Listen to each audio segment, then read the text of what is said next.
শরণাগত দীননাথ পরিত্রাণং পরায়ণী সর্বসাতে ঘরে দেবী মা শারদে দেবী নমস্তুতি। জয় মা শারଳା। ଆଜିକାର ନୀତିବାଣୀ ଆରମ୍ଭ କରିବା ପୂର୍ବରୁ ମୋର ପରିଚୟ ଉପରେ ଜାଣି ରଖିଥାନ୍ତୁ। ମୁଁ ହେଉଛି ଜଣେ ସାଧାରଣ ଫିଲୋସଫର ପ୍ରବଚକ ସୁରେଶ ମାହାଳି। କେବଳ ଏ ସମାଜର ମଙ୍ଗଳ ପାଇଁ ଆମେ ଏ ନୀତିବାଣୀକୁ ସେୟାର କରୁଛୁ। ଆପଣମାନଙ୍କୁ ଯଦି ମୋ ନୀତିବାଣୀ ଭଲ ଲାଗୁଥିବ ଆପଣମାନେ ଗୋଟେ ଲାଇକ୍ କରି ସବସ୍କ୍ରାଇବ କରିଦିଅନ୍ତୁ। ଅନ୍ୟମାନଙ୍କୁ ସେୟାର କଲେ ଏ ସମାଜର ଏ ମଙ୍ଗଳ ହେବ। ଆସନ୍ତୁ ନୀତିବାଣୀ ଆରମ୍ଭ କରିବା ପୂର୍ବରୁ ସୁନ୍ଦର ଏ କାହାଣୀଟିଏ। ଗୋଟିଏ ଗ୍ରାମରେ ଗୋଟିଏ ଲୋକଟି ଥାଏ। ଲୋକଟିର ଇଏ କାର୍ଯ୍ୟ ହେଉଛି ନଦୀ ଘାଟରେ ଡଙ୍ଗାରେ ଏପାରିରୁ ସେପାରିକୁ ଇଏ ପାରି କରିବା। ସକାଳ ହେଲେ ସେ ନଦୀ ଘାଟକୁ ଯାଏ, ଲୋକକୁ ଏପଟ ଘାଟରୁ ସେପଟ ଘାଟକୁ ବୋହି ନିଏ, ପୁଣି ସେପଟ ଘାଟରୁ ଏପଟ ଘାଟକୁ ମଧ୍ୟ ବି ଲୋକଙ୍କୁ ଆଣେ। ଥରେ 3-4 ଜଣ ଇଏ ବାବୁମାନେ ପହଞ୍ଚିଲେ।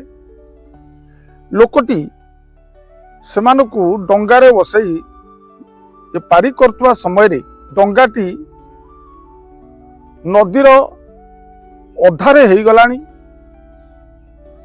ସେହି ସମୟରେ ଇଏ 4-5 ଜଣ ये बाबू माने पचारिले, कहले अरे भाई अमेरिकार ये राष्ट्रपति किए? नाउरिया जनक कहला आज्ञा मु जानिनी, केवल मु डंगा बाहे संध्या खेले भागवत टुंगीरे बसी भागवत टिके शुणे, सेतिक होची मो कर्म। मु ये राष्ट्रपति किए मु भी जानिनी। लोक माने समस्ते हसिले, कहले आ जीवनटा होची अधा पानी रे ये बीतीगला। आ जीवनटा अधा पानी रे ही रहीगला। कोई हसुतांती डंगा चलीची किछि बाट जिबा परे कलाखंडिया मेघ गोटे घुटी आसिला। केउट पचारिला, कहला आज्ञा आपण माने पहरा शिखिचंती? बाबू माने कहले कहले से पहरा पहरा आमे जानिनु, आम पिलाटी दिनटू पाठ पढ़िलु, ये चाकरी कलु, ये पहरा विषय आमे जानिनु। नाउरिया जनक कहला कहला तम जीवनटा पानी भितरे रहीगला। यह कही किछि बाट डंगा जाइछि, पवन बोहिला, वर्षा मध्य ये प्रबलरु प्रबल हैला। एही समय डंगाटा टळ टळ हेकिना पानी रे बुड़ी गला। एवं ये 3-4 जन बाबू सेही पानी भितर ही तांको जीवन रहीगला, पहरा शिखि नथिले। केवट जनक पहरी पहरी आर कूलू ये चली आसिला। कहिबार कथा आजिकार ये नीतिबाणी रे आमे यही शिक्षा लाभ करिबा, ये संसार रूपक सागर रे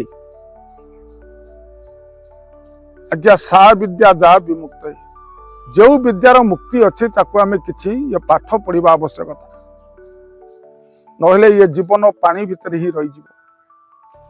भगवान होचंती गोटे बड़ धीवर, से चाहिले हमकु ये कुळुरु से कुळुकु मध्य ये पारी करि देबे।